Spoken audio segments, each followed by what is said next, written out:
Sekarang kita masuk hadis selanjutnya, yaitu hadis Irbad bin Sariyah radhiyallahu an.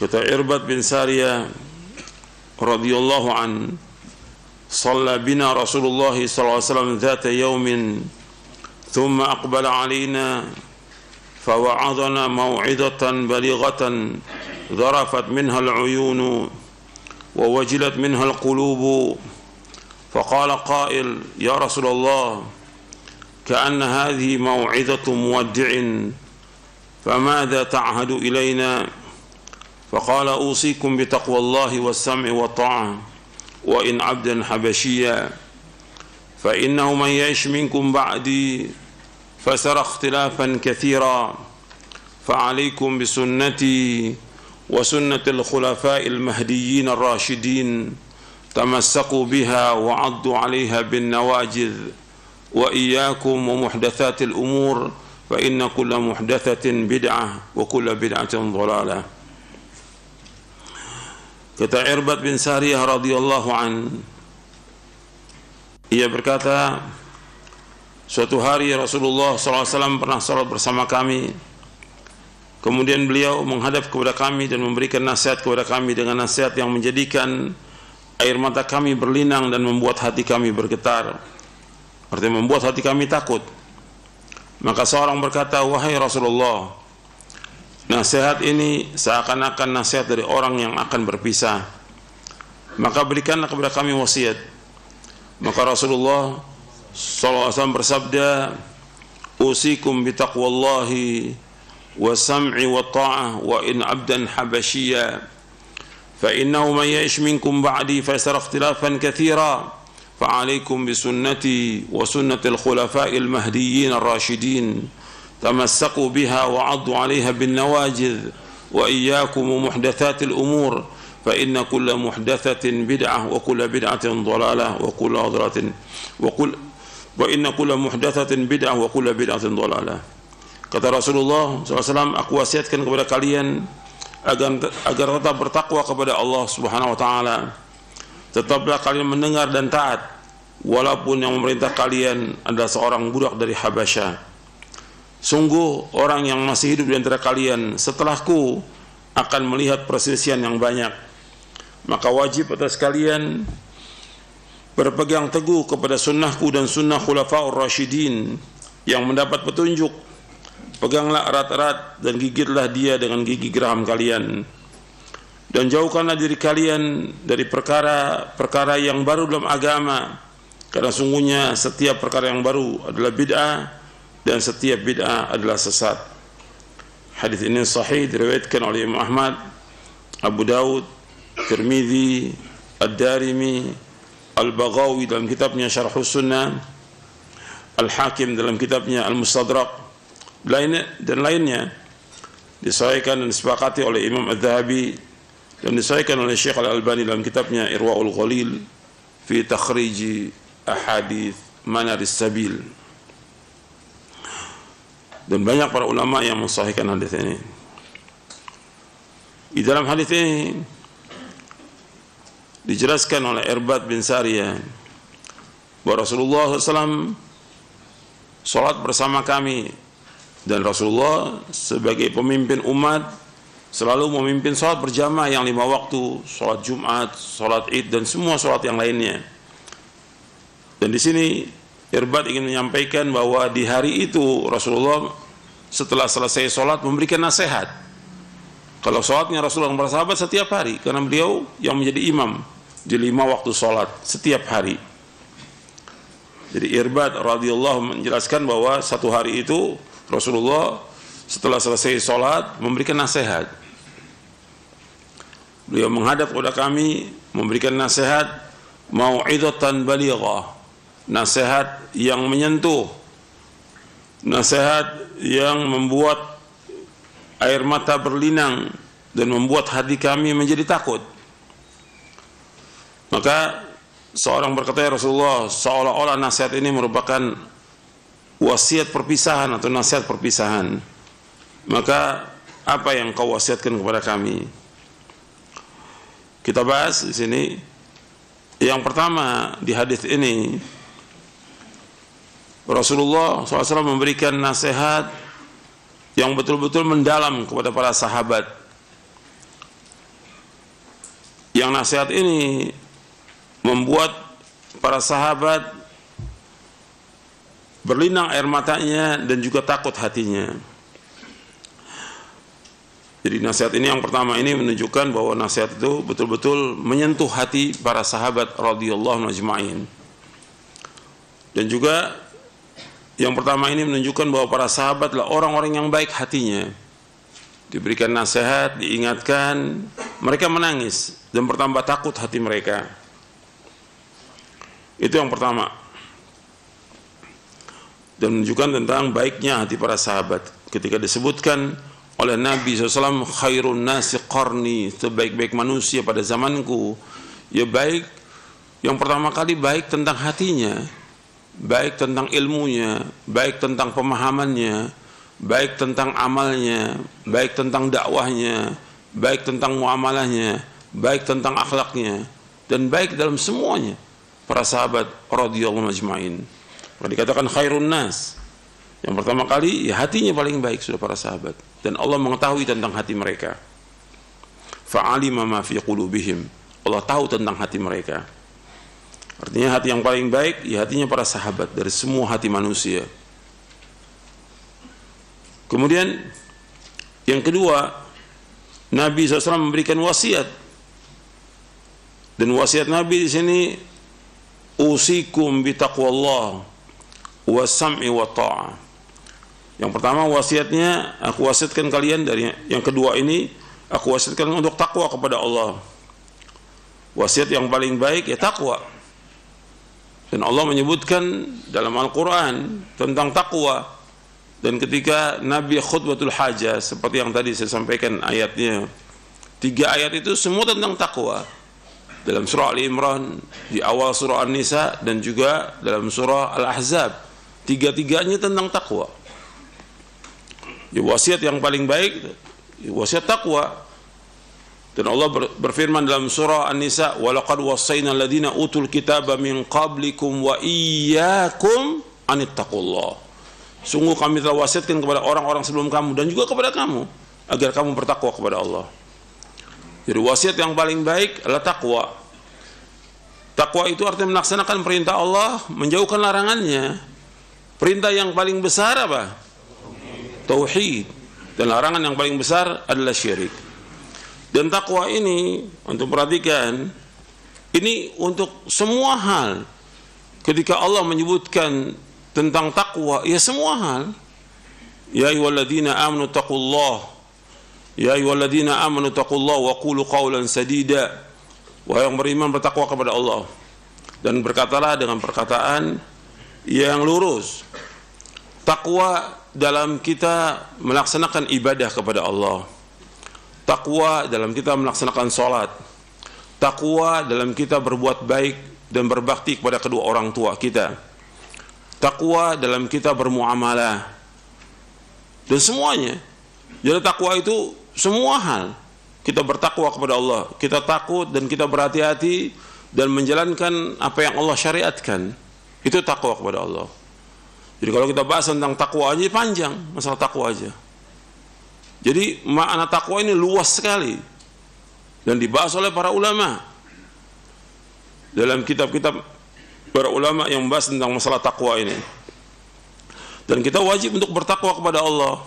Bahkan Nabi ketika seorang bermuamalah dengan istrinya, kata Nabi, ittaqullaha fin nisa, bertakwalah kepada Allah tentang para wanita, tentang istri kalian. Kalian harus berbuat baik kepada mereka. Takwa kepada Allah dalam semua hal, dalam hubungan kita dengan Allah maupun hubungan kita dengan manusia, itu wajib bertakwa kepada Allah. Kalau setiap mukmin bertakwa kepada Allah, itu akan mendapatkan ketentraman, kedamaian, ketenangan, kebahagiaan, dan keselamatan dunia akhirat. Cuma sayangnya banyak manusia yang tidak bertakwa kepada Allah. Sambil contoh aja, sebenarnya contoh banyak, ribuan contoh. Ya. Takwa kepada Allah ketika antum dikumandangkan adzan waktunya sholat, ya tinggalkan semua pekerjaan, kerjakan sholat yang 5 waktu. Ini kewajiban. Ketika orang tua panggil antum untuk sesuatu, antum takwa kepada Allah, berbakti pada orang tua, karena Allah yang perintahkan untuk berbakti pada orang tua. Jangan ditunda. Ketika orang tua panggil, langsung sami'na wa ata'na. Ketika Rasulullah memerintahkan sesuatu, maka kita wajib sami'na wa ata'na. Jangan dibantah, dalil jangan dibantah dengan perkataan manusia, dengan perkataan syekh atau imam. Takwa kepada Allah kalau sudah sampai kepada dalil. Takwa kepada Allah tentang anak kita, kita wajib didik mereka di atas Quran wa sunnah. Gak boleh kita biarkan mereka tidak sholat, tidak pakai jilbab, atau berbohong, atau yang lainnya. Wajib kita didik mereka di atas Islam dan sunnah. Takwa kepada Allah tentang anak-anak kalian. Takwa kepada Allah tentang hubungan kita tetangga. Bagaimana kita perhatikan tetangga kita. Mereka susah, mereka fakir, kita wajib untuk membantu mereka. Tapi nggak ada kumpulkan donasi, tidak ada. Wajib masing-masing membantu mereka karena Allah. Ketika mereka kelaparan, kita wajib untuk membantu mereka. Sampai Nabi mengatakan, wallahi la yu'min, tidak beriman orang yang dia kenyang tetangganya lapar. Takwa kepada Allah tentang tetangga kalian. Takwa kepada Allah tentang kita bermuamalah di antara manusia. Antum perhatikan, antum muamalah harus jujur dan harus amanah. Jangan bohong dalam muamalah. Kalau utang harus bayar, wajib bayar. Takwa kepada Allah. Ketika antum janji, antum bayar utang itu wajib bayar. Siapapun dia orangnya. Antum utang kepada murid, antum harus bayar. Antum utang kepada teman harus bayar. Antum utang kepada saudara harus bayar. Ini ketentuan syariat. Nas, dalil, banyak dalilnya tentang ini. Bahkan ruh kita nggak akan sampai kepada Allah sampai utang kita dibayar. Nafsul mu'mini mu'allaqatun bidaini hatta yuqda'an. Ruh seorang mukmin tergantung dengan hutangnya sampai dibayarkan hutang itu. Dan orang yang mati syahid, dia tidak berhak untuk masuk surga sampai dibayarkan hutangnya. Tidak, semua dosanya orang mati syahid diampunkan kecuali hutang. Dituntut sampai hari kiamat karena berkaitan dengan hak anak Adam. Nabi bersabda SAW, yughfaru lisyahidi kullu dhanbin illa ad-dain. Diampunkan semua orang yang mati syahid dosanya kecuali utang. Perhatikan, kecuali utang. Jadi utang ini berat. Di dunia dia berat, di akhirat juga berat. Tapi muamalah dibolehkan, orang utang piutang boleh, tapi wajib bayar dia sesuai dengan janjinya. Antum janji seminggu, sebulan, 6 bulan, setahun, antum harus bayar. Jangan bohong. Dan janji itu akan ditanya oleh Allah. Ya ayyuhalladzina amanu aufu bil uqud. Di awal surah Al-Maidah. Orang yang beriman, penuhi janji kamu itu. Allah juga berfirman dalam surah Al-Isra, wa aufu bil ahdi innal ahda kana mas'ula. Dalam kamu penuhi janji itu, janji akan ditanya oleh Allah dari kiamat nanti. Utang piutang harus bayar. Banyak orang yang tidak bertakwa kepada Allah. Katanya ngaji, katanya nuntut ilmu, katanya dia sebagai seorang ustadz. Kalau antum utang wajib bayar. Siapapun antum berutang kepada siapapun juga, hatta kepada orang kafir wajib bayar. Ini perhatikan takwa kepada Allah. Takwa ini luas. Termasuk juga takwa kepada binatang. Enggak boleh kita menzalimi binatang. Enggak boleh. Ini luas nih pembahasan tentang masalah takwa ini. Kepada pembantu antum juga takwa kepada Allah. Enggak boleh dizalimi mereka. Mereka disuruh sesuai dengan apa yang mereka mampu. Tapi tetap kita suruh mereka untuk sholat, pakai jilbab. Supir juga demikian. Enggak boleh kita biarkan. Mereka juga sama manusia. Dan mereka juga karena mereka dia sebagai pembantu atau supir, dia nggak ada punya kesempatan untuk belajar agama. Tapi mereka semuanya sebagai orang muslim ingin masuk surga, antum ajak mereka untuk ngaji. Antum ajarkan mereka tentang Islam. Kalau enggak, antum zalim. Antum punya pegawai, antum nggak ajarkan tentang Islam, antum zalim. Anak antum juga antum ajarkan. Ini takwa kepada Allah. Luas pembahasan tentang takwa ini. Jadi perhatikan tuh, Nabi wasiatnya takwa. hatta kepada pasukan perang. Mau berangkat, takwa kepada Allah, supaya mereka tidak berbuat zalim. Yang ketiga, wasami wa ta'ah wa in abdan habasyiya, mendengar dan taat meskipun kepada seorang budak Habasyah. Artinya kita wajib mendengar dan taat kepada ulil amri meskipun yang memimpin kita adalah seorang budak, karena dia diangkat sebagai ulil amri. Kewajiban kita untuk taat. Nggak boleh sekali-kali kita mencela ulil amri, nggak boleh. Hukumnya haram dalam Islam. Seorang pemimpin, apakah dia presiden, dia raja, nggak boleh dicela. Setelah mereka diangkat, kewajiban kita untuk mendengar dan taat. Tapi semua mendengar dan taat dalam hal yang apa? Ma'ruf. Ketika menyuruh untuk maksiat, tidak boleh. Ketika ulil amri itu menyuruh untuk berbuat maksiat, tidak boleh. Di poin ke 75, di poin 75, Ahlussunnah taat kepada pemimpin kaum muslimin. Saya bawakan hadis. Kalau ayatnya surah An-Nisa ayat 59, ya ayyuhalladzina amanu athi'ullaha wa athi'ur rasula wa ulil amri minkum. Wahai orang beriman, taatlah kepada Allah, taat kepada Rasul dan ulil amri di antara kalian. Dan Rasul juga bersabda, la ta'ata li basharin fi ma'siyatillahi azza wa jalla, innama ta'atu fil ma'ruf. Kata Nabi SAW, la ta'ata li basharin fi ma'siyatillahi azza wa jalla, innama ta'atu fil ma'ruf. Tidak boleh taat kepada seseorang dalam berbuat maksiat kepada Allah azza wa jalla. Sesungguhnya ketaatan itu hanya dalam yang ma'ruf, dalam kebaikan. Hadis ini sahih, diriwayatkan oleh Imam Bukhari, Muslim, Abu Daud, Nasai, Ahmad, Abu Daud At-Tayalisi, dari sahabat Ali bin Abi Thalib radhiyallahu an. Bahkan dalam riwayat yang lain disebutkan al-mar'il muslim as-sam'u wa ta'atu fima ahabba wa kariha illa ayyumara bi ma'siyatin fa in umira bi ma'siyatin fala sam'a wala ta'ah. Wajib atas seorang muslim untuk mendengar dan taat, kata Rasulullah SAW. Wajib atas seorang muslim untuk mendengar dan taat kepada penguasa pada apa-apa yang ia cintai atau ia benci, kecuali jika ia disuruh untuk berbuat kemaksiatan. Jika ia disuruh untuk berbuat kemaksiatan, maka tidak boleh mendengar dan tidak boleh taat. Hadis ini sahih, Bukhari, Muslim, Tirmidzi, Ibnu Majah, Nasai, Ahmad, dari sahabat Ibnu Umar radhiyallahu anhu. Dalam hadis yang lain yang diriwayatkan dari sahabat Abu Sa'id Al-Khudri radhiyallahu an, Rasulullah sallallahu alaihi wasallam bersabda, "Man amarakum minal wulati bima'siyatin fala tuti'uh." Kata Nabi, barang siapa yang memerintahkan kalian dari ulil amri untuk berbuat maksiat, fala tuti'uh, jangan kalian taat kepadanya.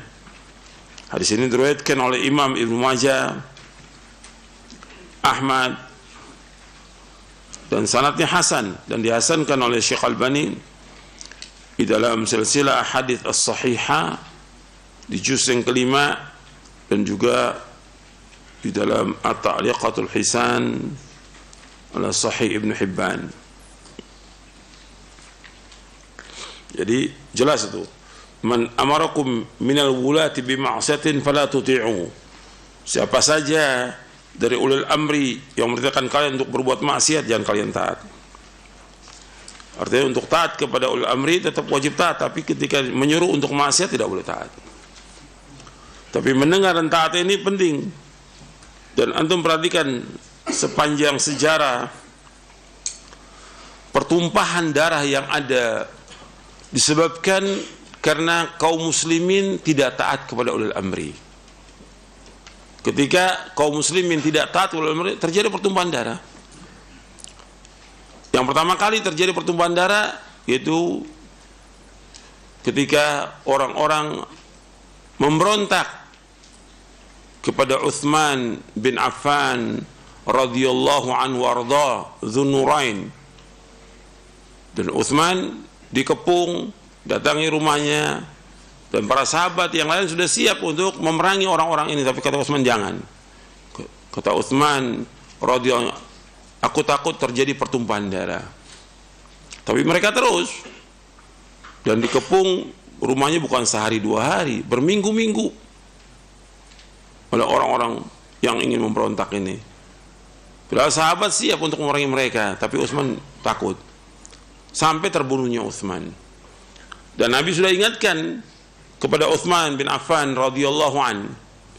Kata Nabi, ya Utsman, nanti Allah akan kenakan kepada engkau kekuasaan.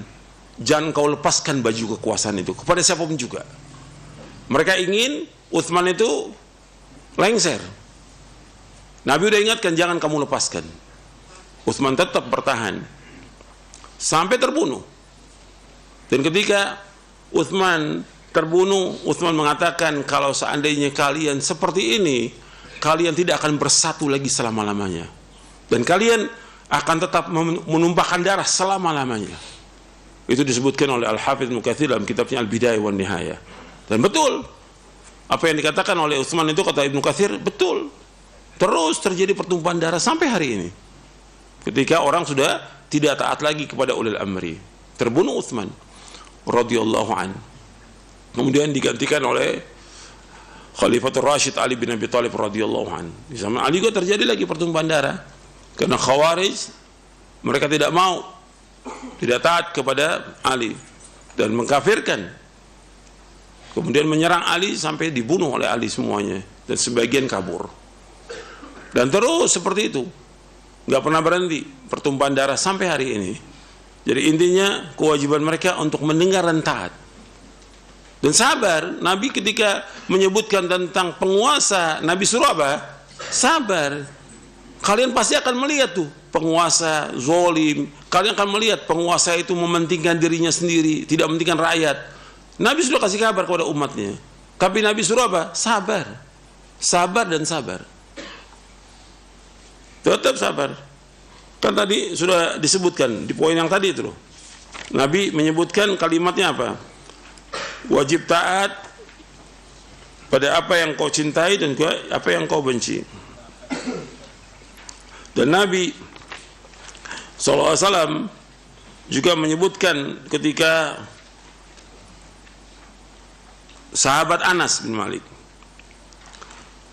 Antum lihat di poin yang ke-74-nya. Di poin 74-nya bagian akhir itu, di bagian akhir di poin 74 halaman 570. Man kariha min amiri syai'an falyasbir alaihi fa innahu laysa adun minan nasi kharaja minas sultani shibran famata alaihi illa mata mitatan jahiliyah. Barang siapa yang tidak menyukai sesuatu dari pemimpinnya, maka hendaklah ia sabar. Bukannya mengkritik, bukannya komentar, bukannya memberontak, bukannya demo, bukan demo, bukan memberontak. Tapi Nabi suruh apa? Sabar. Kalian gak suka dengan pemimpin kalian, sabar. Sebab tidaklah seorang manusia keluar dari penguasa lalu ia mati di atasnya, melainkan ia mati dengan kematian jahiliyah. Hadis ini sahih, diriwayatkan oleh Imam Muslim dari sahabat. Sebenarnya hadis ini diriwayatkan oleh Bukhari dan Muslim dari sahabat Ibnu Abbas radhiyallahu anhu. Begitu juga ketika seorang tabi'i dengan kawan-kawannya datang kepada Anas bin Malik. Jadi tabi'i ini bukan satu orang, banyak yang datang kepada Anas bin Malik. Seorang sahabi jalil yang membantu Nabi melayani selama 10 tahun. Anas bin Malik radhiyallahu anhu. Kata Az-Zubair bin Adi rahimahullah, kami mendatangi Anas bin Malik radhiyallahu anhu. Fashaqawna ila ma yalqawna min al-Hajjaj. Faqala isbiru fa innahu la ya'ti 'alaykum zamanun illa walladhi ba'dahu ashar minhu. hatta talqaw rabbakum sami'tuhu min nabiyyikum sallallahu alaihi wasallam. Kami mendatangi Anas bin Malik radhiyallahu an. Kami mengeluh tentang apa yang kami dapati dari kekejaman, kezoliman, kekejian Hajjaj bin Yusuf yang banyak membunuh. Ada sahabat dibunuh, ada tabi'in dibunuh, dan banyak lagi yang dibunuh oleh Hajjaj bin Yusuf. Bahkan dalam riwayat Tirmidzi disebutkan kurang lebih ada 120.000 orang yang dibunuh oleh Hajjaj bin Yusuf. 120.000 orang kaum muslimin yang dibunuh. Kami mengeluh bagaimana jahat dan zalimnya Hajjaj bin Yusuf. Apa kata Anas bin Malik? Isbiru, isbiru, fa innahu la ya'ti 'alaikum zamanun illa waladhi ba'dahu asyarr minhu hatta talqaw rabbakum. Sabarlah, sesungguhnya tidak akan datang kepada kalian satu masa melainkan yang sesudahnya lebih jelek daripada yang sebelumnya, sampai kalian bertemu dengan Rabb kalian. Aku dengar hadis ini dari Rasulullah SAW, dari Nabi kalian. Hadis ini sahih, diriwayatkan oleh Imam Bukhari, Ahmad, dan yang lainnya. Dalam riwayat yang lain yang diriwayatkan oleh Imam Bukhari dan Muslim, Nabi bersabda, innakum satalqawna ba'di atharatan fasbiru hatta talqawni al-hawd. Kata Nabi, sesungguhnya kalian akan mendapatkan sesudahku penguasa-penguasa atharah yang mementingkan diri mereka sendiri. Mereka nggak ngurus rakyat. Rakyat susah, rakyat miskin, rakyat nggak punya, dibiarkan oleh dia. Yang penting dia dan keluarganya diurus sama dia. Ini atharah. Kata Nabi apa? Fasbiru, sabar kalian. Hatta talqawni al-haud, sampai kalian bertemu dengan aku nanti di telaga. Hadis ini sahih Bukhari, Muslim, Ahmad, dan yang lainnya. Ya, Nabi suruh untuk sabar menghadapi kekejaman penguasa, kezoliman, atau yang lainnya. Disuruh sabar. Gitu. Tetap kita mendengar dan taat. Itu perhatikan. Ketika orang tidak mendengar dan tidak taat, ya yang terjadi pertumpahan darah sepanjang sejarah pertumpahan darah. Ketika orang sudah demo, ya, kemudian mereka memberontak pada penguasa, yang terjadi pertumpahan darah. Antum bisa lihat sudah di mana-mana.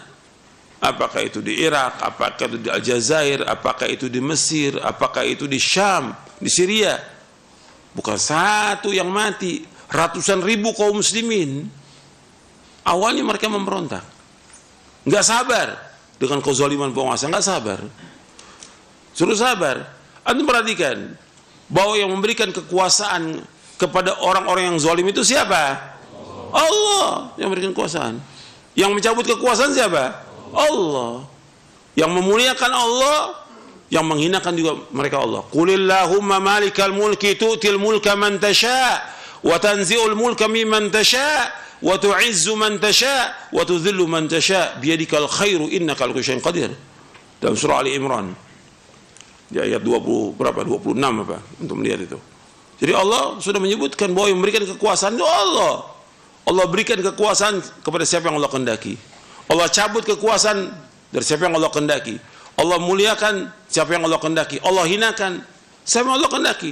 Di tangan Allah semua kebaikan, dan Allah Maha berkuasa atas segala sesuatu. Itu wajib kita ingat itu. Jadi ketika ada penguasa yang zalim, yang mengangkat penguasa ini siapa jadi penguasa? Allah SWT. Kalau Allah ingin hancurkan sebentar. Seperti zamannya Nabi Ibrahim alaihissalatu wassalam, adanya Namrud yang memberikan kekuasaan juga Allah. Zamannya Nabi Musa alaihissalatu wassalam yang memberikan kekuasaan pada Firaun juga Allah. Tapi memang demikian kita disuruh sabar. Itu ujian. Sabar.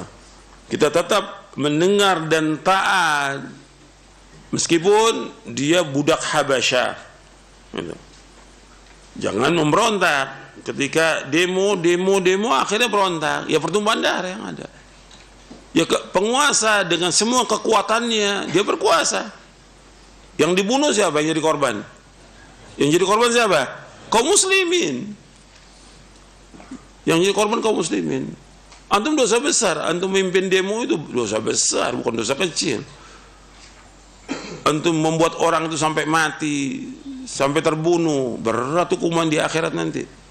Masalah darah itu masalah besar, berat hukumannya di akhirat nanti.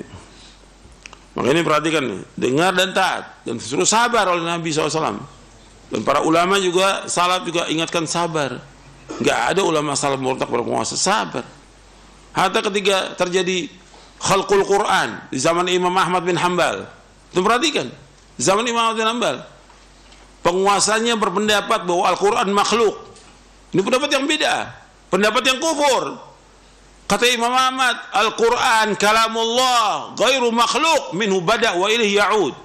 Al-Quran kalamullah, bukan makhluk, dari Allah datangnya dan akan kembali kepada Allah.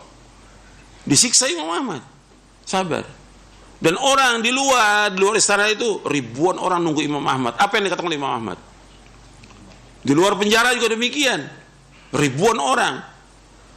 Kata mereka, ya Imam Ahmad, kita siap untuk memberontak pada penguasa. Siap mereka untuk berontak. Kata Imam Ahmad, adam, darah.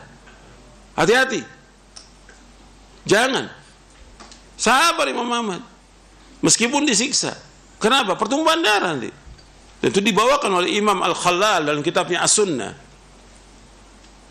Dan banyak kisah yang menyebutkan tentang Imam Ahmad, kesabarannya yang luar biasa, sampai diangkat sunnah ini oleh Allah Ta'ala.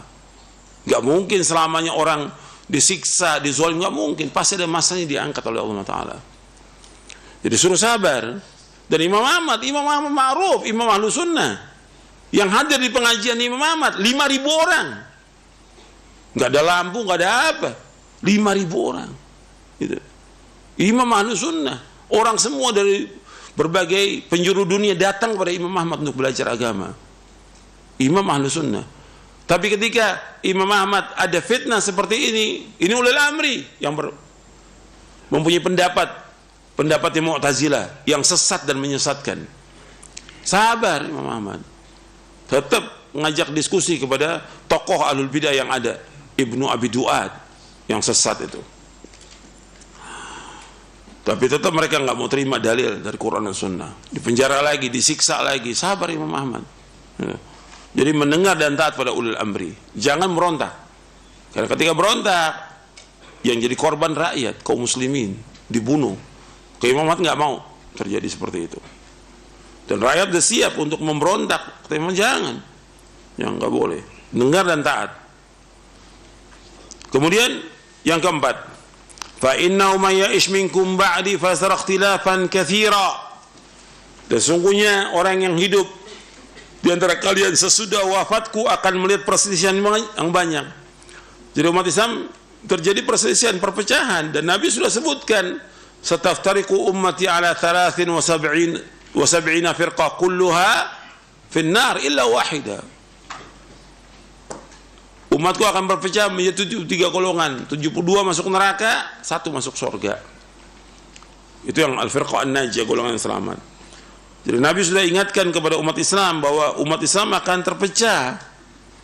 Dan banyak perpecahannya. Kalau orang Yahudi 71, Nasrani 72, umat Islam 73. Dan semuanya masuk neraka kecuali 1. Yang mengatakan Rasulullah SAW. Terjadi perpecahan, perselisihan, dan hadisnya banyak menyebutkan tentang masalah ini. Makanya ketika terjadi perpecahan, perselisihan, perbedaan paham, ya memang sudah terjadi. Adanya firqah-firqah yang sesat, Nabi sudah sebutkan. Pokoknya dari firqah yang sesat ada berapa? 4. Pokok dari firqah-firqah yang sesat dari 72 itu 4 yang pokok. Yang pertama Qadariyah, yang kedua Rafidhah Syiah, yang ketiga Khawarij, yang keempat Murji'ah. Jadi Qadariyah, kemudian Khawarij, kemudian Rafidhah, kemudian Murji'ah. Itu 4. Dari situ kemudian bercabang lagi. Syiah aja lebih dari 40 sekte berpecahnya. Syiah. Khawarij juga berpecah lagi, dan yang lainnya. Dan Nabi sudah sebutkan akan terjadi perselisihan yang banyak di tengah-tengah umat Islam. Tapi kemudian Nabi memberikan solusi. Enggak dibiarkan umat Islam demikian, diberikan solusi oleh Nabi. Ketika umat Islam berpecah belah, apa solusinya, apa jalan keluarnya, apa jalan selamatnya? Yaitu yang kelima, fa'alaikum bisunnati wa sunnatil khulafa'il mahdiyyin ar-rasyidin. Itu Nabi SAW memberikan jalan keluar kepada umatnya, yaitu berpegang teguh kepada sunnahku dan sunnah para khalifahku yang terpimpin dan lurus.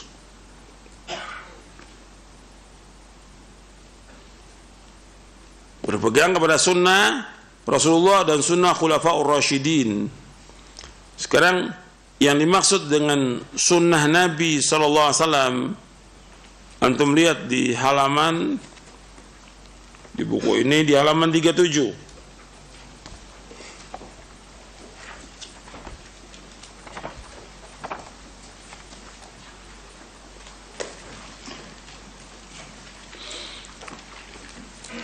Di halaman 36-nya saya sebutkan tentang definisi Ahlus Sunnah wal Jamaah. Jadi Ahlus Sunnah wal Jamaah adalah mereka yang menempuh seperti apa yang pernah ditempuh oleh Rasulullah SAW dan para sahabatnya radhiyallahu anhum ajma'in. Disebut Ahlus Sunnah karena kuatnya mereka berpegang dan ittiba, mengikuti sunnah Nabi SAW dan para sahabatnya radhiyallahu anhum ajma'in. As-Sunnah menurut bahasa adalah jalan, cara, apakah jalan itu baik atau buruk. Sedangkan menurut ulama akidah, as-sunnah adalah petunjuk yang telah dilakukan oleh Rasulullah SAW dan para sahabatnya, baik tentang ilmu, i'tiqad, keyakinan, perkataan maupun perbuatan, dan inilah sunnah yang wajib diikuti. Orang yang mengikutinya akan dipuji dan orang yang menyalahinya akan dicela. Pengertian as-sunnah, perhatian, pengertian as-sunnah menurut Imam Ibn Rajab Al-Hambali rahimahullah dalam kitabnya Jami'ul Ulum wal Hikam, beliau wafat tahun 795 Hijriah, kata beliau, as-sunnah ialah jalan yang ditempuh, mencakup di dalamnya berpegang teguh kepada apa yang dilaksanakan oleh Nabi SAW dan para khalifahnya yang terpimpin dan lurus, berupa i'tiqad, keyakinan, perkataan dan perbuatan. Itulah sunnah yang sempurna. Oleh karena itu generasi salaf terdahulu tidak menamakan as-sunnah kecuali kepada apa saja yang mencakup ketiga aspek tersebut. Apa tiga aspek tersebut? Apa? I'tiqad, keyakinan, yang kedua perkataan, yang ketiga perbuatan. Jadi kalau disebutkan sunnah mencakup itu, i'tiqad, perkataan dan perbuatan. Hal ini diriwayatkan dari Imam Hasan Al-Basri, Imam Al-Auza'i dan Imam Fudail bin Iyad rahimahumullah. Kemudian dikatakan al-jamaah karena mereka bersatu di atas kebenaran, tidak mau berpecah belah dalam urusan agama, berkumpul di bawah kepemimpinan para imam yang berpegang teguh kepada al-haq, tidak mau keluar dari jamaah mereka dan mengikuti apa yang telah menjadi kesepakatan salaful ummah. Kemudian Ibnu Mas'ud menjelaskan di halaman 38 tentang pengertian al-jamaah. Al-jama'atu ma wafaqal haqq wa in kunta wahdak. Jamaah itu apa yang sesuai dengan kebenaran walaupun engkau sendirian. Jadi jamaah itu adalah apa yang sesuai dengan kebenaran walaupun engkau sendirian. Jadi kesimpulannya, Ahlus Sunnah wal Jamaah adalah orang yang mempunyai sifat dan karakter mengikuti sunnah Nabi SAW dan menjauhi perkara-perkara yang baru dan bid'ah dalam agama. Itu pengertian sunnah. Jadi ketika disuruh mengikuti sunnahku, fa'alikum bisunnati wa sunnatil khulafa'il mahdiyyin ar-rasyidin, maksud berpegang teguh pada sunnah Nabi, sunnah khulafa al-mahdiyyin ar-rasyidin, berkaitan dengan keyakinan, berkaitan dengan perkataan, berkaitan juga dengan perbuatan, semuanya. Jadi keyakinan, perkataan dan perbuatan.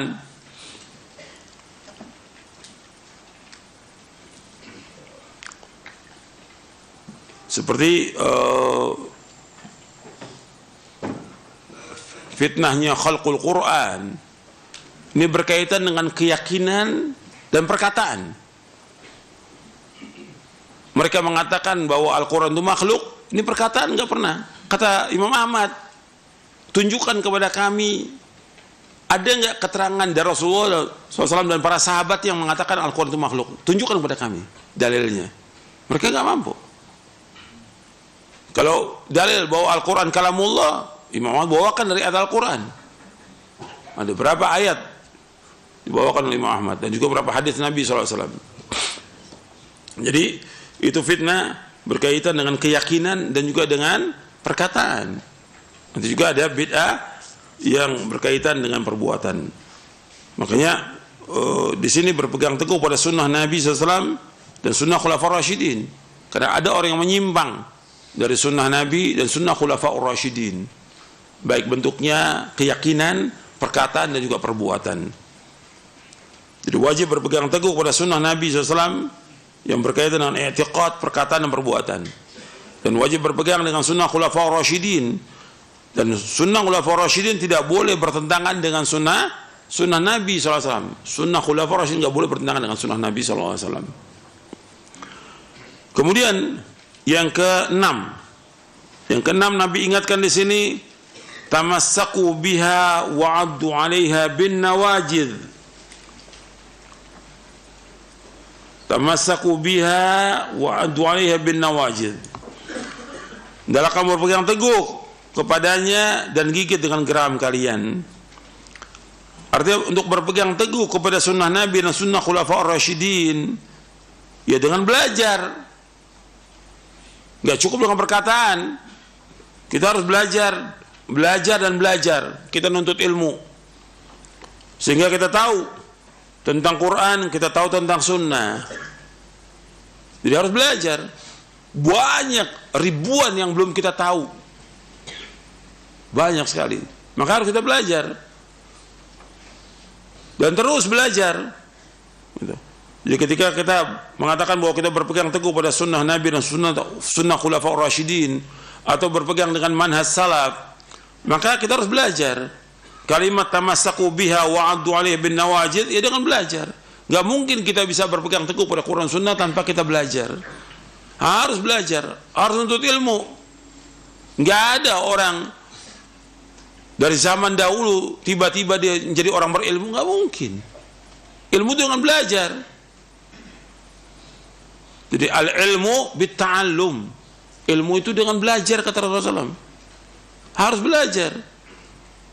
Dan waktunya lama belajar itu, nggak sebentar. Nah, sekarang kadang-kadang orang cuma mencukupkan dengan apa yang ada, sudah. Baru hijrah, dia nggak belajar lagi. Udah sibuk dengan yang lain. Ustaz-ustaz juga banyak yang sibuk. Penuntut ilmu sibuk. Sibuk dengan ilmu. Sibuk dengan ilmu, sibuk yang manfaat. Sibuk yang membawa kepada kebahagiaan. Para ulama salaf sibuk dengan ilmu. Mereka belajar. Mereka baca Quran tiap hari, 1 juz, 2 juz, 3 juz mereka baca. Mereka baca artinya, mereka baca tafsirnya, terus mereka baca hadis Nabi, tiap hari sibuk. Makanya saya heran kok ada orang-orang yang main-main, jalan-jalan segala macam. Gak bisa agama ini dipakai main-main, gak bisa. Dan waktu mereka terbuang. Waktu ini sangat berharga dalam Islam. Allah sampai bersumpah dengan wal asr, innal insana fi khusr. Perhatikanlah waktu, sungguh manusia sungguh dalam kerugian. Jadi waktu ini masalah besar, bukan masalah kecil. Rugi, dan kita akan ditanya Allah di hari kiamat tentang waktu kita nanti. Jadi itu harus sibukkan dengan ilmu. Jangan sibukkan dengan main, dengan HP, dengan yang lain. Sibukkan dengan ilmu, belajar agama. Kita belum tahu apa-apa, banyak yang belum kita tahu, banyak sekali. Baca, berapa kitab sih yang sudah ditamatkan? Paling 1-2 kitab. Para ulama ribuan kitab mereka belajar, baca tiap hari gitu. Ratusan kitab mereka baca tiap hari gitu. Jadi harus belajar. Jadi 1 kitab itu antum tamatkan 2 kali 3 kali lebih bagus daripada banyak kitab. Tikrarul ilmi, para ulama itu tikrar. Sampai di antara mereka menghatamkan Sahih Bukhari ada yang 50 kali. Ada yang sampai 500 kali. Terus diulang. Ini enggak baru baca kitab mukadimahnya udah enggak baca lagi. Udah gitu ceramah lagi, la haula wala quwata illa billah, ini ruwaibidah. Banyak. Enggak bisa bahasa Arab, baca secara akidah. Ngajar lagi cara akidah. La haula wala quwwata illa billah. Antum ngaji enggak, datang ke masjid enggak, tapi ngajar. Ada enggak? Ada puluhan. Gitu. Puluhan. Dianggap dengan kitab itu dia dapat tazkiyah dia. La haula wala quwwata illa billah. Antum belajar. Jangan antum merasa ingin dipuji oleh orang tapi antum enggak punya ilmu. Yuhibbuna ayyuhmadu bima la yaf'alu. Mereka ingin dipuji dengan apa yang mereka tidak perbuat. Jangan. Kita harus belajar karena Allah ikhlas dan mengajar karena Allah dengan ikhlas. Ini banyak yang nggak baca, ya. Bukan kalau orang awam memang awam dia, tapi antum penuntut ilmu tiap hari harus baca. Minimal berapa lembar antum baca, berapa buku antum baca. Satu buku tapi berapa lembar? Jangan berbagai buku, nanti nggak bisa paham. Satu buku lu tamatkan. Masyarakat akidah tamat, baca lagi. Menuntut ilmu jauh surga, antum baca lagi sampai tamat, baca lagi, ulangi lagi. Mulia dengan masalah, antum baca, ulangi lagi. Sifat wudhu, sifat sholat, antum baca sampai selesai, ulangi lagi. Terus seperti itu. Jangan merasa cukup. Jadi pengajian ini untuk menjelaskan. Antum datang supaya lebih paham antum, tapi pulang antum baca lagi. Tamatkan buku-buku itu. Belajar, karena kita banyak belum tahu tentang sunnah Nabi. Dan kalau nggak tahu tentang sunnah, yang terjadi apa? Penyimpangan. Dan banyak ustadz yang menyimpang sekarang ini, banyak ngakunya salah tapi menyimpang karena itu nggak baca dan tidak baca. Dia mau baca, cukupkan dengan apa yang ada. Antum harus baca, karena itulah yang dilakukan oleh para ulama salaf. Kita ini udah bersyukur kepada Allah. Lampu ada, dulu para imam itu nggak ada lampu, baca mereka terus kan. Mereka dengan apa sih? Kalau kita dengan lilin, mereka dengan apa lampu itu? Panas kan? Sampai perih itu matanya. Baca. Sampai ada imam yang buta matanya. Karena baca. Seperti Al-Hafidz Ibnu Katsir. Al-Hafidz Ibnu Katsir di akhirat buta. Tiap hari baca. Baca tiap hari. Siang malam. Kita kan enggak merasa cukup dengan apa yang ada. Kalau udah habis ngaji, sekarang habis ngaji nih, ngajinya cuma 1 jam, ngobrolnya 3 jam. Allah musta'an, dibuang waktu dengan sia-sia. Itu makan ditanya Allah tentang waktu itu. Saya ulangi lagi. Jadi yang keenam, kita berpegang teguh dan gigit dengan geram kita, artinya betul-betul kita belajar dan pegang teguh nih Quran Sunnah al-Fahmi salam. Kemudian yang ketujuh, wa iyyakum wa muhdatsatil umur. Jauhkan diri kalian dari perkara-perkara yang baru dalam agama, atau perkara yang baru dalam agama antum jauhkan. Nabi suruh jauhi semua perkara yang baru dalam agama yang enggak ada, karena agama Islam sudah sempurna. Al yauma akmaltu lakum dinakum wa atmamtu alaikum ni'mati wa raditu lakumul Islam madina. Pada hari ini aku telah sempurnakan bagimu agamamu, aku telah syukur nikmatku atasmu, dan aku ridho Islam menjadi agama bagimu. Maka dikatakan oleh Imam Asy-Syatibi rahimahullah dalam kitabnya Al-I'tisam, kata beliau ketika menjelaskan tentang ayat ini, ketika orang mengadakan sesuatu yang baru dalam agama, kata beliau, man ibtada'a fil islami bid'atan yaraha hasanatan faqad za'ama anna Muhammadan sallallahu alaihi wasallam khana risalah fa inna Allah yaqul al-yawma akmaltu lakum dinakum wa atmamtu alaikum ni'mati wa raditu lakumul Islam madina. Kata beliau, fama lam yakun yawma idzin dina fala yakunul yawma dina. Kata Imam Asy-Syatibi rahimahullah, barang siapa yang mengadakan sesuatu yang baru agama yang Nabi enggak contohkan, maka dia telah menuduh Nabi Muhammad SAW khianat kepada agama ini. Berarti ada sesuatu yang belum disampaikan oleh Nabi. Padahal Allah sudah berfirman, pada hari ini aku telah sempurnakan bagimu agamamu, aku telah cukupkan nikmatku atasmu, dan aku ridho Islam menjadi agama bagi kamu. Kata Imam Syafi'i, barang siapa yang apa saja yang tidak menjadi agama di zaman Nabi, sekarang juga tidak jadi agama. Jadi nggak boleh ada yang baru, karena Nabi sudah jelaskan semuanya, agama Islam sudah sempurna. Yang membawa manusia ke surga Nabi sudah jelaskan, yang membawa manusia ke neraka Nabi sudah jelaskan.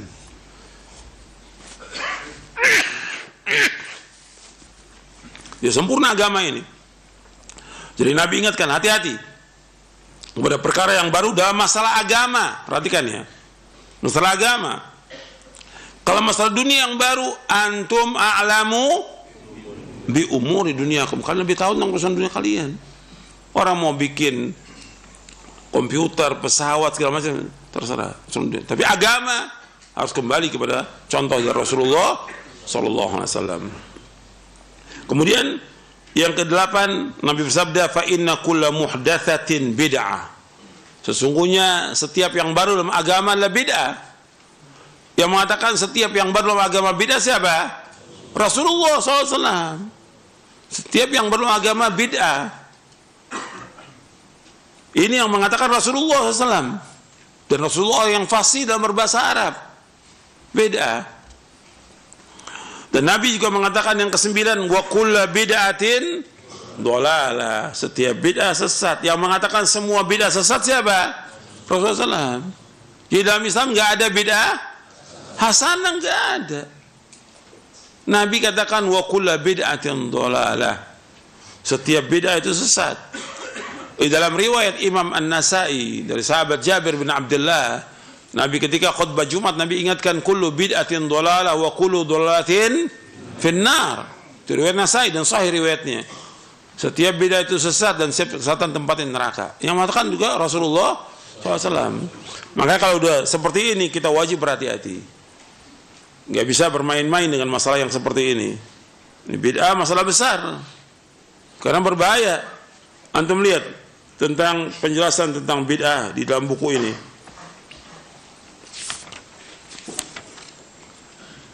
Di halaman, mulai halaman 75.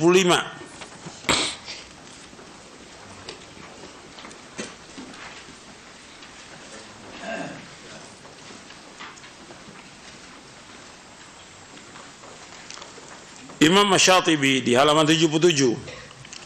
Imam Asy-Syatibi rahimahullah menyebutkan tentang bid'ah, kata beliau, al-bid'atu tariqatun fid dini mukhtara'atun tudahi syar'iyyata yuqsadu bisuluki 'alaiha al-mubalaghatu fi ta'budillahi subhanahu.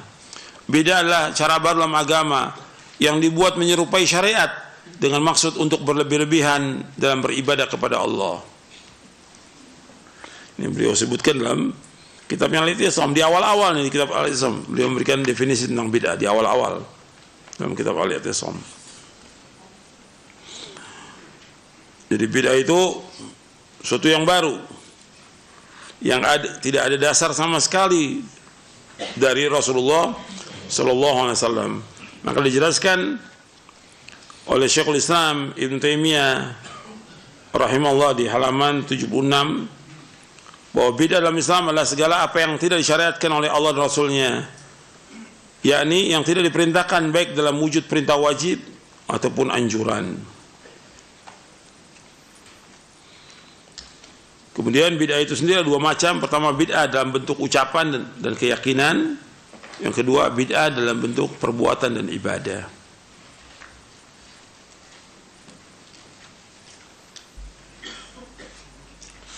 Dan banyak penjelasan yang berkaitan dengan bid'ah ini. Dan bid'ah ini berbahaya dalam Islam. Dan bid'ah juga ada dibagi tentang bid'ah hakikiyah, bid'ah idhofiyah, ada penjelasannya di sini.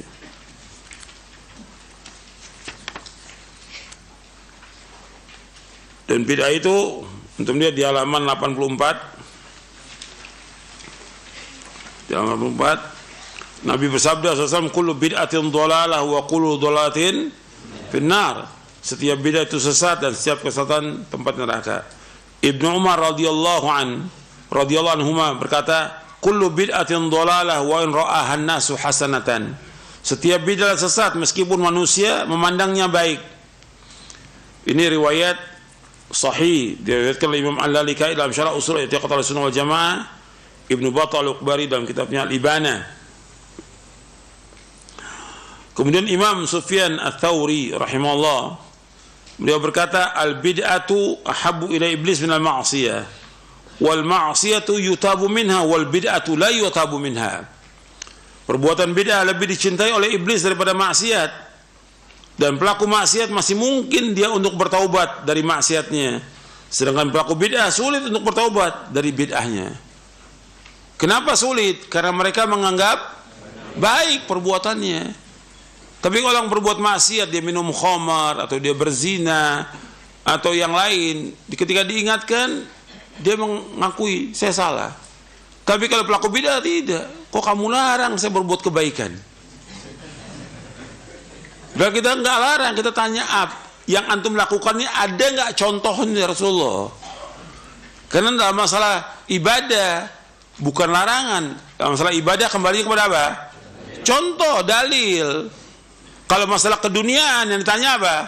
Larangannya ada atau tidak? Kalau keduniaan, larangannya ada enggak? Makanan ini haram, mana larangannya? Ada enggak dalilnya? Ini enggak boleh, bukan contoh. Tapi kalau ibadah, contohnya ada apa tidak? Kembalinya kalau ibadah contoh. Dan Imam Sufyan Ats-Tsauri mengatakan bid'ah lebih dicintai oleh iblis dari maksiat. Kenapa? Dengan banyaknya orang berbuat bid'ah, orang tambah jauh dari agama ini. Karena jelas maksiat dengan bid'ah lebih besar dosanya, dosa apa? Bid'ah lebih besar dosanya. Lebih besar karena menentang Allah dan Rasulnya sallallahu alaihi wasallam. Maka dikatakan oleh Imam Abu Muhammad Al-Hasan bin Ali bin Khalaf Al-Barbahari yang wafat tahun 329 Hijriah, kata beliau, jauhilah setiap perkara bid'ah sekecil apapun, karena bid'ah yang kecil lambat laun akan menjadi besar. Seperti itulah setiap bid'ah yang terjadi pada umat ini. Pada awalnya kecil dan remeh, mirip dengan kebenaran, sehingga banyak orang terpedaya dan terkecoh, lalu mengikat hati mereka sehingga susah untuk keluar dari jeratannya, dan akhirnya mendarah daging, lalu diyakini sebagai agama yang dia beragama dengannya. Kemudian tanpa disadari, perlahan-lahan mereka menyelisi jalan yang lurus dan keluar dari agama Islam. Awalnya kecil. Antum lihat bid'ahnya Khawarij, kecil kan, dari mulai berzikir apa? Zikir jama'i di Masjid Kufah. Zikir dianjurkan dalam Islam, tapi berjamaah dan juga ada pemimpinnya yang memimpin untuk berjamaah, enggak ada dalam Islam. Maka ditegur oleh sahabat Abdullah bin Mas'ud radhiyallahu an. Dan ternyata orang-orang yang zikir jamaah itu bergabung dengan siapa? Khawarij, untuk memerangi Ali bin Abi Thalib radhiyallahu anhu arda. Awalnya kecil. Dari zikir jamaah ini bid'ah idhofiyah, zikirnya dianjurkan, tapi kaifiyat, caranya, bilangan Nabi enggak sebutkan. Ketika mereka menentukan, ini namanya bid'ah idhofiyah ini. Awalnya kecil, lama-kelamaan jadi besar, jadi keyakinan, dia nggak bisa keluar dari bid'ah itu. Akhirnya bergabung dengan Khawarij. Ini penjelasan para imam, masya Allah, dalam menjelaskan ini. Dan mereka mengetahui, mereka mengalami itu, hidup dengan tokoh-tokoh ahlul bid'ah. Dia tahu sesatnya mereka. Jadi nggak boleh kita menganggap, oh ini baik, nggak apa-apa, jangan.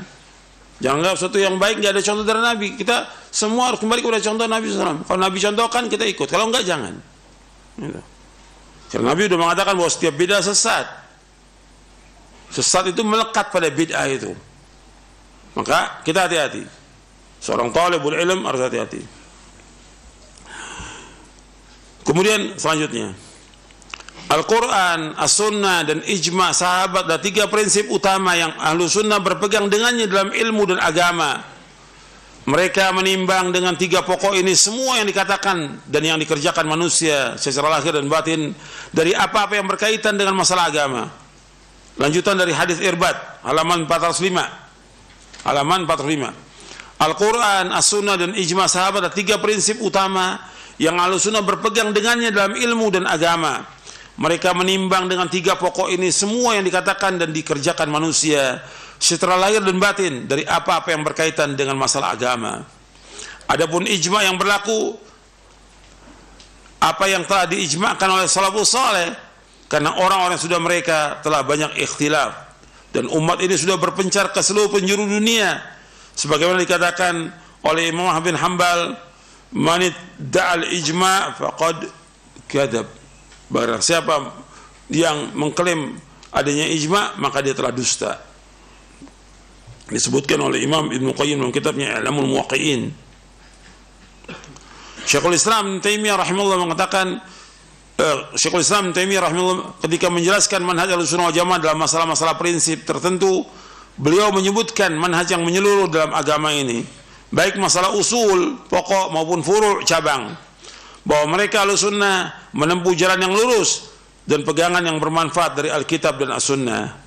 Mereka mengikuti orang yang paling tahu tentang Islam dan paling dalam ilmunya, serta paling ittiba kepada Al-Quran dan Sunnah, yaitu para sahabat radhiyallahu anhum ajma'in. Mereka mengikuti Khulafaur Rasyidin secara khusus, serta mereka berjalan di jalan Allah dengan diringi prinsip-prinsip yang mulia ini.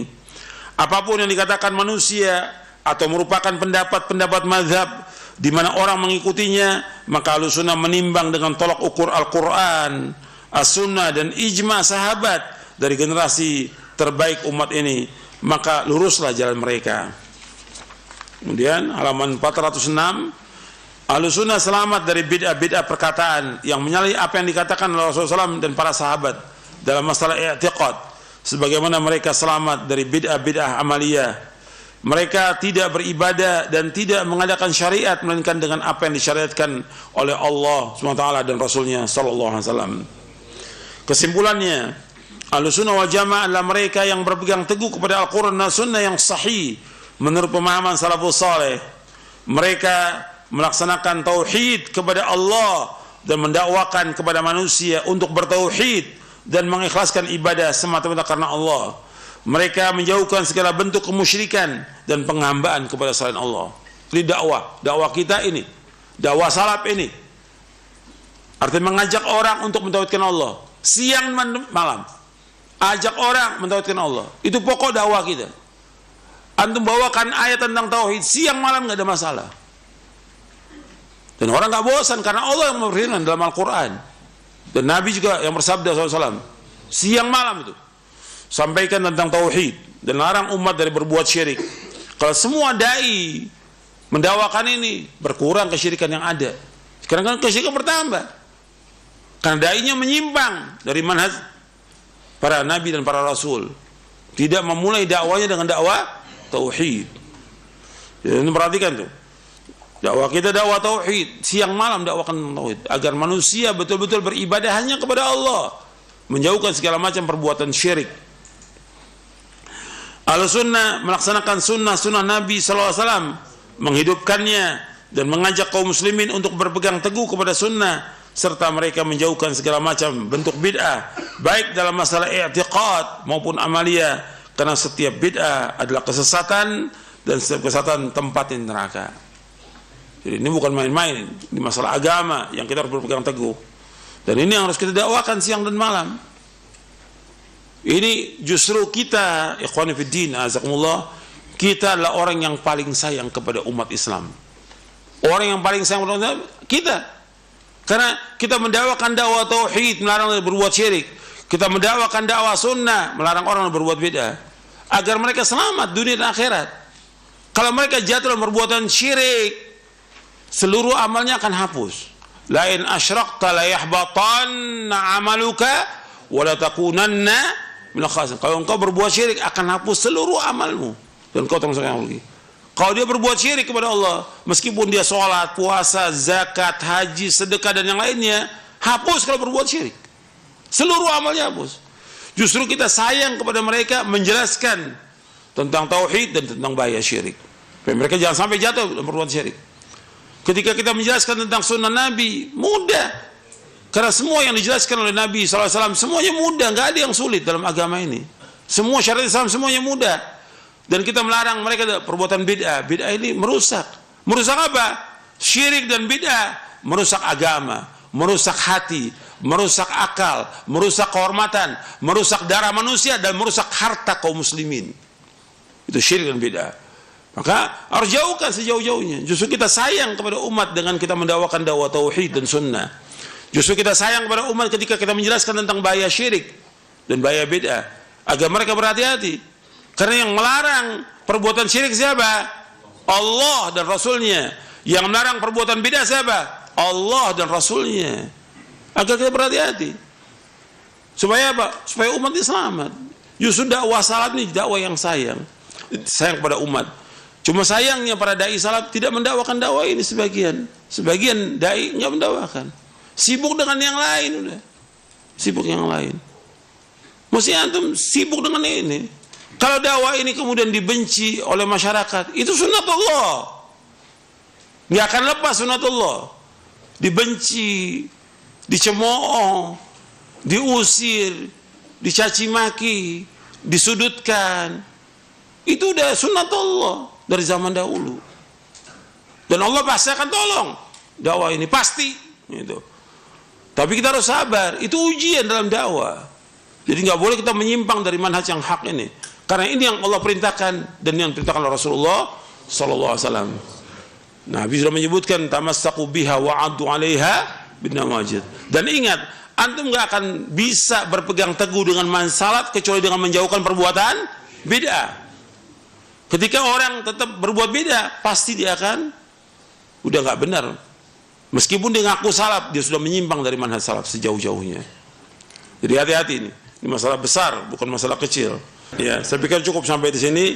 Wassallallahu nabiyana Muhammadin sallallahu alaihi wasallam, subhanakallahumma bihamdik asyhadu an la ilaha illa anta astaghfiruka wa atubu ilaik. Assalamualaikum warahmatullahi wabarakatuh.